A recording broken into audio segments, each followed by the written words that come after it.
Қайырлы күн баршаларыңызға.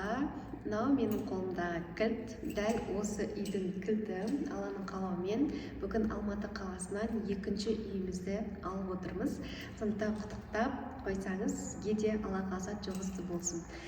Бүгінгі видеода осы үйді алу историясымен бөлісуім келеді.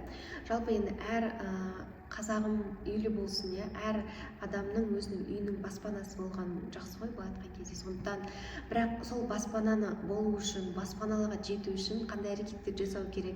Жалпы бүгінгі видеода өзім осы екі үйді алған кездегі өзімнің личный опытыммен бөліскім келіп тұр. Сондықтан егер сіз үй алу жолында жүрсеңіз, немесе үй алғыңыз келіп жүрсе, осы видеоның соңына дейін қарасаңыз болады. Өзімнің опытыммен бөлісетін боламын. Жалпы есімім Бақтыгүл Әділбаева, женский трансформационный коуч боламын. 5 баланың анасы. Қазіргі таңда осы Алматы қаласында тұрамын. Женский коуч, әйелдердің жалпы өз сүйіктісін тауып, соны кәсіпке айналдыруда, және соны тек кәсіп емес, отбасымен гармонияда болуына көмектесіп жүрген жайым бар. Ал енді бүгінгі историяда жалпы бұл үйді қалай алдым? Негізі бұл үйді ойлаңызшы, мен бір-ақ күнде алған болатын. Бір күнде үй алу. Вот такой себе менің психикама бір күнде үй алу деген ауыр болып, осы екінші үйді алған кезде кішкене бір қиындықтар туындаған болатын. Қазір толық айтатын боламын. Жалпы бірінші үйді алатын кезде біз Шымкентте тұратынбыз. Ол кезде біз күйеуіммен үйлендік. Ол Алматыда, мен Шымкентте тұратынбыз. 2 балаға дейін мен Алматыда, Шымкентте тұрдым. Өйткені оқуым болды. Заодно бұл жаққа көшіп келген кезде үй жоқ, үйге тұратын деген нәрсе болды да.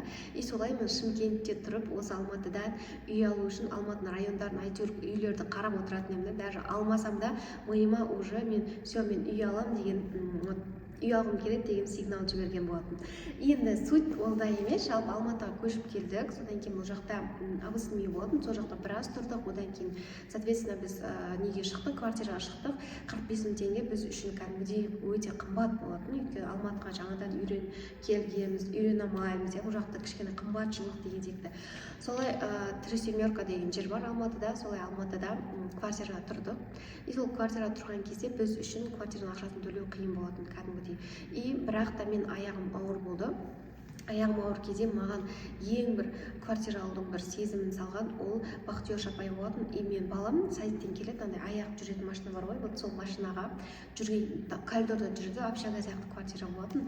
Коридорда жүрген кезде айғайлаған: балаларыңды жинап отырыңдар. Жұмыстан қаншама адамдар келеді, сен балдарыңның өйтіп ойнаған көтермейді ешкім деп. Менің жүрегіме прям сол кезде қатты батқан болды. Сонда просто мен балам еркін ойнай алмай, сондықтан мен бұл жүрегіме прям қатты батқан соншалықты мен ішімдегі өзі тағы аяғым ауыр болатын. 2 айлық па, по-моему, мен баламды квартирада босамаймын. Өзімнің үйім болады. Сол үйде бұл балам сол жақта өсу керек деймін ғой. Вот сондай шешім қабылдаймын да. Алматыдағы ЖК-ларды қараймын, үй іздеп бастаймын, күйеуіме айтып бастаймын: давай мына үй деймін.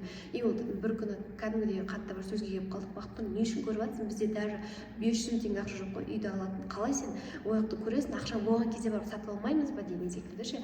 Ол ақша қашан болады десем, Құдай қалаған күні болады дейді. Менде вот миым жоқ, мен как будто вот ақша жоқ болса да, мен ана үйді көрген сайын как будто ана үй маған жақындай беретін секілді да. Сондықтан өзім ЖК-ларды көріп бастадым, көрдім, ананы көрдім, мынаны көрдім.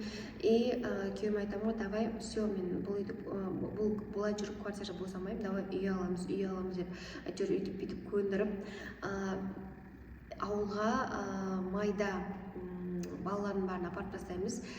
Солай 5 ай, прям 5 ай балаларды ауылға апарып тастап, балаларды прям 2 айда 3 айда бір көріп, солай 5 айда Алматы қаласында сол кезде мен онлайн магазинмен айналысатын. Барахолкадан бижутер аламын, бүкіл Қазақстанға сатамын, Ташкент, бүкіл әлемге әшекей бұйымдар сатып, барахолкада не зат бар, не только әшекей, да, неше түрлі спортивный заттар бар, газон бар, қандай товар бар, сатуға болатын бүкіл Қазақстанға. OLX, Instagram, Target, бүкіл жақпен Instagram через онлайн арқылы мен сол кезде ақша табуды үйреніп бастадым. Өйткені бізде кәдімгідей сары бір копилка ашып қойғанбыз, сол копилкаға мен ақша алатынмын. Екеуміз ол ақша алып келеді, ол 10 мың теңге салсам, мен 500 теңге салам, ол 100 мың теңге салам, мен 50 мың теңге салам, немесе мен 50 мың салсам, ол 100 мың теңге салам.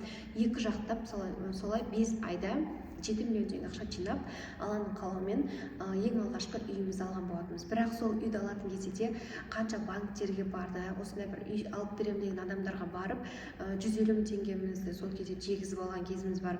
Одан кейін үйді алып бастаған кезде, былай айтқан кезде, вот все, ол кезде бізде онлайн уступка деген система болатын, иә. Онлайн уступка деген система болатын. Сол онлайн уступкада біз 1,5 миллионға ұтылып қаламыз да. Вот солай шығындар шығып кетеді ғой көп. Вот алайын деп тұрған, вот үйдің бәрін документін реттеп алайын деп тұрған кезде де сондай бір минустарға кетіп, бірақ до конца все минусқа кірсем де мен бұл үйді аламын деп не болды. Солай 5 айда Алматы қаласынан өзіміздің үйді алған болатынбыз. Бірақ осы жерде айтып кететін жайт, вот мен үшін сол кезде 5 ай, вот болды 5 жылдық бір как будто ауыр боль, страдания болды. Өйткені өзім сол кезде үй алам деп жүріп, өзіме қарамай кеткем, аяғым ауыр болса да, жегім келген затты жемей, угроза болып больницада жатқанмда. Вот ауырып, прям больницада жатып, адам құсап ауырмағанда, былай айтқанда больницада әртүрлі бір заказдар қабылдап, реклама беріп, солай ақша тауып жатқан болатын. Яғни менің ойымда айтқым келеді, менің ойымда үй алу тең страдания, үй алу тең боль, үй алу тең минус. Вот үй алу комфорт, күшті деген нәрсе жоқ, үй алу как будто страдания болатын еді. И біз солай 3-4 жыл осы үйде тұрмыз, и все, одан кейін ойланамын ғой, мен үлкен үйге шыққымыз келеді, үй алғым келеді деген нәрседе менде стоп, короче. Үй алғым келеді деймін, бірақ іске келген кезде арғайда конца бармайым, жасамайым, жартылығын тастап кетемін, потому что менің миымда үй алу страдания. Қайтадан ана страданияға менің миым апарғысы келмей тұрген, оказывается. И солай өзім миыммен бір күні отырамын да, давай, бізде не мешает тұр, менде коучингта да консультацияға келетін ханымдармен жасайтын юнга тест деген бар да, вот тестті жасаймын, вот өзіммен проработка жасаймын, нейрошарттар арқылы, нейрожаңару деген менде вот методика бар, вот 2 сағатта біз өзіміздің мышлениемен жұмыс жасайтын. И 2 сағатта нейрожаңаруға барамын да, все, миымен қайтадан жұмыс жасаймын. Ойлаңызшы, бір аптадан кейін маған ұсыныс түседі ғой, бір подругамнан Бақытнұр, мен осындай программалар бар екен, давай саған тапсырып көрейік, істеп көрейік. И менде вообще ой жоқ, давай не істеу керек деймін, мен документ жағын араластырмасам болады деймін, документтің бәрін өзім істеймін, бухгалтериясының бәрін өзім жасаймын, айтқан кезде есептің бәрін өзім істеймін дейді. Вот просто сен маған мынандай ақша суммасын салып отырсаң болды дейді да, мысалға. И не істеймін, жарайды деймін да, берем, ол кісінің қызметін аламын, и оған ақшасын беремін да, все, мен даже ұмытып кетемін. И әрі сен Бақтыр, мынаған пенсионка ақшасын құйып отыру керек дейді. Давай, ладно, мен ақша құйып отырамын, и бір күн айтып, Бақтыр, осы программа шығып тұр, барып көресіз банкке. И барам, көрем, ойлаңыздаршы, бір-ақ күнде маған одобрение береді. Ең максимальный суммада 36 миллион теңгеге маған одобрение береді. Ойлаңызшы, миымның до такой степени жарылғаны, менің ойымда үй алу деген қиын страдания, прям больмен, жегім келген жемей, ішкім келген ішпей жүріп алған нәрсе ғой, айтқанда солай деп ойлап тұрмын да. И былай қараймын психикамда, миымда все, бір күнде үй алу, кәдімгі шок болады миымда. И былай айтқан кезде ол үйді алғаннан кейін сол миымдағы нәрсе шықты ғой, айтқан кезде. Барамын, банкке барам, нелердің документтерін тапсырам, и жалпы бір ЖК-ны көремін да, и ана ЖК-ны өткізген кезде ол ЖК-ны қабылдамайды. Бұл айтқан кезде бір күнде басқа, тура менің өзімнің ойлап жүрген бір үйім болатын еді да, ол тауға қараған, өзімнің картиналарым болатын. И сол үйді 1 сағаттың ішінде ана үй емес, уже қол қойып, все, біз договорға отырайын деп отқан кезде 1 сағаттың ішінде бүкіл обстоятельства өзгеріп, тура мен қалаған үйге өзгереді ғой. Яғни бұл жердегі нәрсе, ең бірінші, сен өзіңе келген, өзің қалаған үйді алмаған кезде, Аллах тағала мынандай жолмен алып келеткен да, оның документтері дұрыс болмай, и менің қалаған үйімді айтқан кезде Аллах тағала осы алып келді да. И бұл жерде не айтқым келеді? Суть, қорытындылайтын болсақ, жалпы үй алу, егер сізде үй алғым келеді деген запрос болса, бірақ миыңызда егер үй алу қиын, үй алу страдания, үйді былай алу керек деген сізде бір сондай бір ойлар болатын болса, ол только сіздің ойыңыз, ол только сіздің установкаңыз. Сондықтан кәдімгідей өзіңізбен жұмыс жасағыңыз келсе, менде нейрожаңару деген методика бар, ол менде бай әйел деген жобаның ішінде прям жілігін шағып тұрып айтқан болатын. Если сізде шынымен өзіңмен не только үйге байланысты вопросыңыз, ол бизнес болсын, ақша болсын, қарым-қатынас болсын да. Мысалға менде алдыңғы айда бір әйел келді, бала көтере алмау, вот бала көтергісі келеді, бірақ бала көтере алмайды. Неге? Өйткені миында тура бала екіқабат кезінде күйеуі измена жасаған, вот сондай көп страдания көрген, сондықтан оның миында все, мен сенен ондай ұрпақты қаламаймын, ондай ұрпақты босанбаймын, тумаймын деген установка қалғанда.